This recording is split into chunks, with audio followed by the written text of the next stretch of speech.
রাসেল মিয়া আর বর্ষা চৌধুরীকে নিয়ে নানা ধরনের নিউজ হচ্ছে, কিন্তু এটার আসল ঘটনা কিন্তু বেরিয়ে গেল।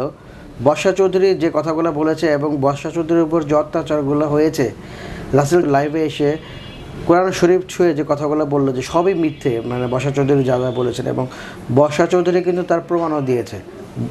বর্ষা চৌধুরী বলেছে যে রাসেল মিয়া 2 বিয়ে করেছে এবং প্রথম ঘরে তার 11 বছরের একটা ছেলেও আছে।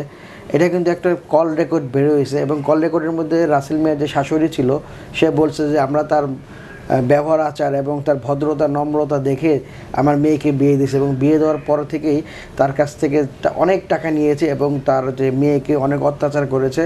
অত্যাচার করার পরে যখন আর টাকা দিচ্ছিল না, তখন সে তাকে ভয় দেখিয়ে যে তোমাকে আমি তালাক দিয়ে অন্য একটা মেয়েকে বিয়ে করবো, এরকম অনেক কিছু বলেছে। তখন তারা নিরুপায় হয়ে তার নামে একটা মামলা করেছে এবং মামলাটা এখনও চলমান।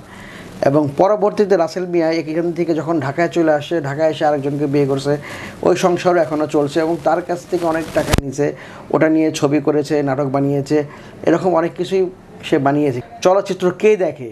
রাসেল মিয়া যে চলচ্চিত্র বানাচ্ছে এটা তো টোকায়ও দেখে না।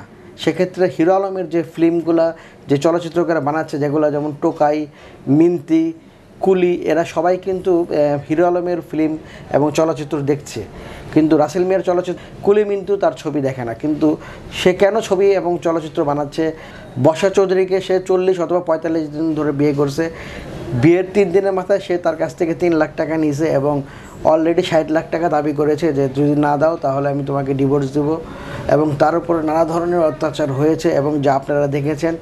এবং এটা কিন্তু মিডিয়ার মাধ্যমে এবং নিউজের মাধ্যমে বর্ষা চৌধুরী প্রকাশ করেছে, এবং সে এতদিন ভয়ে ভয়ে ছিল। এখন যে অবস্থাটা হয়েছে, রাসেল চৌধুরী অলরেডি অ্যারেস্ট হয়েছে, তার নামে বিচার চলমান। কালকে 26শে সেপ্টেম্বর তাকে ঢাকা সিএমএম কোর্টে ওঠানো হবে দুপুর 12টার মধ্যে।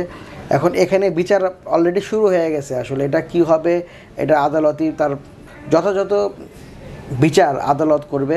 রাসেল মিয়া যদি আদৌ বর্ষা চৌধুরীর সাথে অন্যায় করে থাকে, তার কি হওয়া উচিত এটা আমাদের কমেন্টের মাধ্যমে জানাবেন।